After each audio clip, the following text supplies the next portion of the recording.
Hello welcome everyone to the Takshashila classes. आज से हम इकोनॉमिक सर्वे 2019-2020 एचपी के नई सीरीज स्टार्ट कर रहे हैं which will be supplemented by 2018-2019 economic survey. तो इसमें बेसिकली वैसे तो नया सर्वे जो है आपका मार्च में आ जाएगा, बट ये चीज़ इसमें हमने ये क्या मतलब जो कुछ स्कीम्स होती हैं आपकी, तो उनमें क्या होता है कि कुछ की एलोकेशन जो होती हैं वो एक पर्टिकुलर ईयर में हो जाती हैं, उसके बाद स्कीम्स को डिसकंटिन्यू कर दिया जाता है या उनमें वन टाइम एलोकेशन ही होती है। तो हम उन वो स्कीम्स ही हमारी इसके माध्यम से कवर हो जाएंगी। तो that's why we are starting this. And जिनके एग्ज़ाम मार्च से पहले हैं, बाकी जैसे जो हमीरपुर बोर्ड के एग्ज़ाम्स हैं, तो they will be it will be beneficial for them. So let us start. अब सबसे पहले बात करते हैं कि इसके बेनिफिट्स क्या हैं। जो आपका एच पी एस प्री का एग्ज़ाम है उसमें 3 से 5 क्वेश्चन आते हैं, अप्रॉक्स 10 मार्क्स की कंट्रीब्यूशन है इसकी। तो मेरिट मतलब आपका मेंस की जो मेंस के लिए प्री पास करने के लिए ये चीज़ काफ़ी ज़्यादा इंपॉर्टेंट है। और जब एलाइड सर्विसेज की बात आती है तो उसमें आपके इकोनॉमिक सर्वे के questions they might be on the higher side, क्योंकि वहाँ पे आपके 60 क्वेश्चंस एचपी के आते हैं आउट ऑफ 200 क्वेश्चंस। ठीक है, और आपका जो मेंस है उसमें भी काफ़ी इंपॉर्टेंट रोल प्ले करता है आपका इकोनॉमिक सर्वे, क्योंकि आपका जो GS3 का पेपर है उसमें काफ़ी ज़्यादा क्वेश्चन जो हैं वो डायरेक्टली इकोनॉमिक सर्वे से उठा के पूछ लिए जाते हैं, जैसे व्हाट इज़ दूध गंगा योजना। ठीक है, और या तो 4 स्कीम्स बता दीजिए जो फॉरेस्ट डिपार्टमेंट के लिए शुरू की हैं या फॉरेस्ट कंजर्वेशन के लिए स्टार्ट की हैं। ठीक है, और जो आपके ये डायनेमिक पार्ट को भी कवर करने में काफ़ी हेल्प करता है आपकी, क्योंकि static part you might be doing that from the ब्लोखरा और दी अदर सोर्सेज, बट ये डायनेमिक पार्ट और क्या क्या चला हुआ है, गवर्नमेंट की क्या पॉलिसी स्कीम्स आ रही हैं, and what is the vision of government for a particular year और दी अपकमिंग 2-3 ईयर्स, तो वो भी काफ़ी हमें इस चीज़ से रिफ्लेक्ट होता है। अब सर्वे का जो लिंक है, अब ऑल दो मार्केट में तो काफ़ी ज़्यादा आपको अवेलेबल होंगे इकोनॉमिक सर्वे के crisp notes, but I advise you to go through the whole survey. ठीक है, और जो ये सर्वे का लिंक है वो आपके डिस्क्रिप्शन बॉक्स में डाल दिया होगा, तो you can download it from there. So एक बार ये देख लेते हैं कि जैसे आपका एच पी एस मेन्स का सिलेबस है, ठीक है, उसमें सर्वे से कौन कौन से पार्ट्स जो हैं वो आपके कवर होते हैं। ठीक है, तो talking about G S one paper की अगर बात करें हम, तो जो यूनिट 2 है GS1 के पेपर की, उसमें जो सब यूनिट 3 है, तो उसमें जो forest industrial and tourism policies हैं, ठीक है, और ग्रोथ ऑफ इंडस्ट्रियल एरियाज और टाइप ऑफ इंडस्ट्रीज इन हिमाचल है। ठीक है, तो ये आपका जो जितना भी सिलेबस है ये डायरेक्टली इकोनॉमिक सर्वे में स्पेसिफिकली चैप्टर मेंशन है इन चीज़ों पे। अब जैसे फॉरेस्ट पॉलिसीज़ ही हैं, तो फॉरेस्ट पॉलिसीज़ आप देखोगे जो एग्रीकल्चर वाला चैप्टर है उसमें directly clear cut forest policies mention की हुई हैं। ठीक है, वैसे ही इंडस्ट्रियल और टूरिज्म पॉलिसीज़ के रिगार्डिंग भी है कि चैप्टर 3 में आप देखोगे जो इस साल का इकोनॉमिक सर्वे था, ठीक है, तो उसमें काफ़ी क्लियरली उन्होंने इंडस्ट्रियल और टूरिज्म पॉलिसीज़ मेंशन की हुई हैं कि क्या इंडस्ट्रियल पॉलिसी का हमारा गोल है, क्या चैलेंजेस हैं और क्या क्या हमारा विज़न है। ठीक है, तो that will be covered from the economic economic survey, मतलब जो इनके स्पेसिफिकली चैप्टर हैं dedicated to all this things.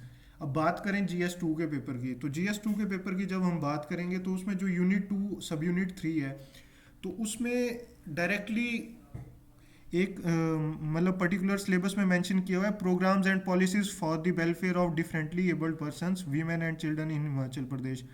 तो ये आपका जितना भी ये सोशल वेलफेयर स्कीम्स का एक ये चैप्टर आता है इकोनॉमिक सर्वे में, उससे पूरा कवर होगा आपका। ठीक है, और इसको और जितना सप्लीमेंट कर सकते हो पिछले इकोनॉमिक सर्वे से, that will be beneficial to you people. और बात करते हैं यूनिट 3 सब यूनिट 3 की, तो उसमें भी enactments made by Himachal Pradesh government to protect and promote the interest of agrarian society, तो ये एग्रीकल्चर वाले चैप्टर से आपका पूरा कवर हो जाएगा।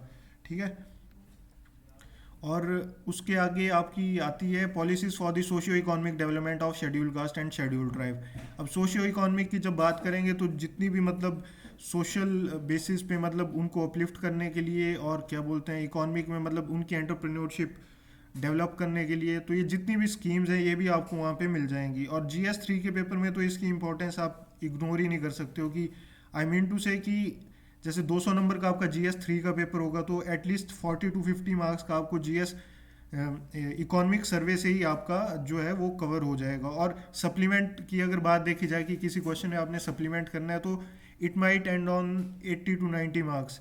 ठीक है, तो GS 3 के पेपर के लिए तो इकोनॉमिक सर्वे को आप इग्नोर कर ही नहीं सकते हो। तो इसमें क्या क्या आता है आपका, इसमें ये आपका sectoral distribution of gross gross state domestic product, ये डायरेक्ट क्वेश्चन आया हुआ है इस साल HPS, जो HPS 2019 का जो मेंस हुए थे अभी दिसंबर में, तो उसमें डायरेक्ट क्वेश्चन पूछा हुआ था कि स्टेट डोमेस्टिक प्रोडक्ट में टैक्स बेसिस का कुछ टैक्स बेसिस का एक क्वेश्चन था उसमें, तो that might have been covered from this GS economic survey part. Okay, और उसके बाद है आपका industrialisation in the state. Industrialisation in the state पे आपको वो इकोनॉमिक सर्वे में मेंशन करते हैं कि आपका कौन कौन सी उन्होंने इंडस्ट्रीज़ लगवाई, कौन कौन से नए इनिशिएटिव स्टार्ट किए, इंडस्ट्रियल पॉलिसीज़ क्या है हिमाचल प्रदेश में। ठीक है, क्योंकि अभी 2019 में इन्होंने नई इंडस्ट्रियल पॉलिसी लॉन्च की है। जब आपका ये राइजिंग हिमाचल इन्वेस्टर मीट हुई थी तो उस टाइम इन्होंने इंडस्ट्रियलाइजेशन इन दी इंडस्ट्रियल पॉलिसी नहीं लाई थी, तो आप उस चीज़ को चेक कर सकते हैं। ठीक है, और revenue generation with special reference to hydro potential tourism flora and fauna, तो ये चीज़ भी आपको उसमें मिल जाएगी। ठीक है, यूनिट 2 सब यूनिट 3 में आपका कवर होता है biotechnology policy developments in horticulture. ठीक है, तो हॉर्टिकल्चर तो बहुत इंपॉर्टेंट टॉपिक है, इसको आप इग्नोर नहीं कर सकते हो। ये मैक्सिमम टाइम 20 नंबर के क्वेश्चंस में पूछ लिया जाता है। ठीक है, तो इसको तो कृपया करके इग्नोर ही ना करें। ठीक है, IT पॉलिसी ऑफ हिमाचल प्रदेश, आपको पता है डिजिटल इंडिया का वो चला हुआ है, तो स्टेट्स को भी रिस्पॉन्सिबिलिटी दी गई है कि आप ई गवर्नेंस को बढ़ाएं, और स्टेट ने भी अपने लेवल पे वेरियस इनिशिएटिव्स स्टार्ट किए हैं। जैसे कि आप देख सकते हो कि आपके ड्राइविंग लाइसेंस बनते हैं तो उसमें एक सारथी ऐप आती है। ठीक है, तो इस तरह के गवर्नमेंट ने कई इनिशिएटिव लॉन्च किए हैं। या ई भूमि करके एक पोर्टल है जिसमें आप अपने लैंड का सारा रिकॉर्ड देख सकते हो। तो इस तरह से IT पॉलिसी ऑफ ये सॉरी जो आपकी डिजिटल पॉलिसीज़ हैं, ठीक है, तो वो भी आपकी सारी कवर्ड हो जाएंगी। ठीक है, तो इसके लिए भी इकोनॉमिक सर्वे इंपॉर्टेंट है। और नीचे tourism policy potential and initiative in Himachal Pradesh, ये भी आपका उसी से कवर हो जाएगा।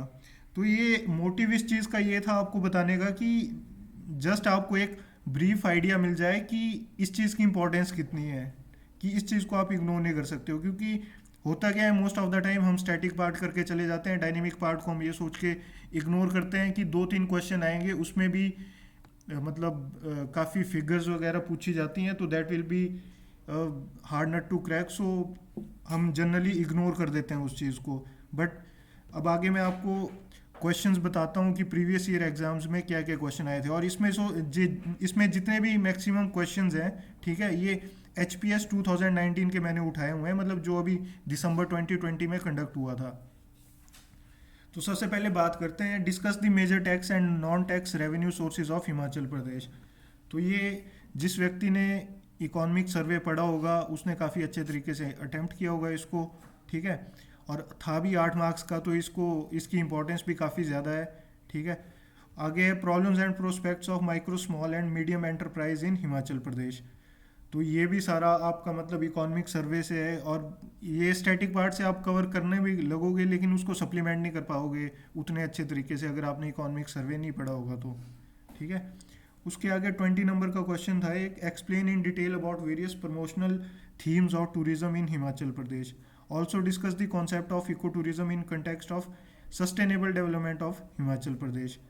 तो ये भी आप जब इकोनॉमिक सर्वे पढ़ोगे तो टूरिज्म के चैप्टर में इको टूरिज्म पे स्पेशल फोकस दिया हुआ है उन्होंने कि इको टूरिज्म की क्या रिस्पॉन्सिबिलिटी है टूरिस्ट की। ठीक है, और क्या इनकी पॉलिसीज़ है, तो ये सब चीज़ें जो है ये उसमें कवर्ड हैं। और लास्ट जो है ये भी 20 नंबर का क्वेश्चन था, critically evaluate various administrative reform measures initiated by government for improving the service delivery to its citizens in the state of Himachal Pradesh. तो ये भी आपका एडमिनिस्ट्रेटिव रिफॉर्म में आप वेरियस स्कीम्स लिख सकते हो कि गवर्नमेंट किस तरह से आई मीन टू से कि ई गवर्नेंस को प्रमोट कर रही है, ट्रांसपेरेंसी किस तरीके से ला रही है। तो वो सारी स्कीम्स इसमें कवर होनी थी आपकी। इसकी वेटेज काफ़ी हाई थी, 20 मार्क्स का एक क्वेश्चन था। उसके आगे बात करते हैं जो प्रीवियस ईयर प्री में क्वेश्चन पूछे गए थे, जैसे कि HPS 2019 के प्री के प्री एग्जाम की बात करते हैं तो उसमें क्वेश्चन आया था what is the name of web based software implemented by the department of transport of Himachal Pradesh for issuing driving licence. तो इसमें ये तो काफ़ी इजी सा सवाल था जिसमें सारथी इसका आंसर था। उसके आगे department of fisheries government of HP under blue revolution has envisaged construction of how many hectares new ponds and trout units in the state by 2022।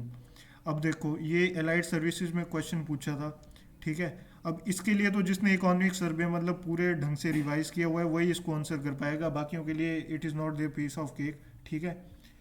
तो इसका आंसर था 1000 hectare pounds and 1000 trout units. But आप देख सकते हो कि options कितने करीब करीब दिए हुए हैं इन्होंने, ठीक है। हर किसी में इन्होंने एटलीस्ट मतलब 250 हेक्टेयर का फ़र्क लेके चले हुए हैं। तो ये काफ़ी ट्रिकी क्वेश्चंस होते हैं और जिनका प्री क्लियर होता है वो इन्हीं सब क्वेश्चन से अपना गैप क्रिएट करते हैं बाकी कॉम्पिटिटर से। उसके आगे क्वेश्चन था, ये भी अलाइड सर्विसेज में क्वेश्चन पूछा था, to meet the sustainable development goals by 2030 what aim has been set up by department of forest to enhance the forest cover in the state. तो ये भी एक इजी सा क्वेश्चन था जिसका आंसर था 30% ऑफ जियोग्राफिकल एरिया, ठीक है। अब आगे एक क्वेश्चन था, which of the following district of HP was declared as a backward district among the 115 district selected by government of India in keeping with its vision of a new India by 2022। तो इसका भी answer Chamba था। ये काफ़ी easy question था, जो economic survey नहीं पढ़ा होगा, ठीक है, definitely he will lag behind his competitors, क्योंकि जिसने इकोनॉमिक सर्वे पढ़ा होगा वो इजीली इस पे चंबा आंसर टिक मार के आ जाएगा। फिर अगला क्वेश्चन था, what was the plan outlay for roads and bridges in HP during the year 2018-2019। तो इसका आंसर था 955.14 करोड़। अब मैं आपको ये बताना चाहता था कि जो आप इकोनॉमिक सर्वे दैट कैन आपको मेरिट की तरफ भी धकेल सकता है और मेरिट से दूर भी धकेल सकता है। अब वो कैसे, जैसे मान लो कि ये वाला क्वेश्चन था, अब जिसने 955.14 करोड़ इसका सही आंसर मार्क किया तो डेफिनेटली उसको तो एज हो गया, अपने कॉम्पिटिटर्स पे एज हो गया 2 मार्क्स का, ठीक है। और वहीं पे आसान सा क्वेश्चन जो सारथी था या चंबा डिस्ट्रिक्ट वाला था, ठीक है, तो जिसने इकोनॉमिक सर्वे नहीं पढ़ा होगा वो उनको गलत करके आएगा ऑब्वियसली, ठीक है, गलत करके आएगा ऑब्वियसली। तो एक इजी क्वेश्चन था तो अपने कॉम्पिटिटर से लैग कर जाएगा। तो इकोनॉमिक सर्वे जो है वो आपका मेक और ब्रेक गेम है, ठीक है, इसको इग्नोर ना करें, इसको अच्छे तरीके से पढ़ें and wish you good luck. और इस सीरीज़ को देखते रहें क्योंकि इसमें चैप्टर वाइज चैप्टर हम पूरा इकोनॉमिक सर्वे कवर करेंगे।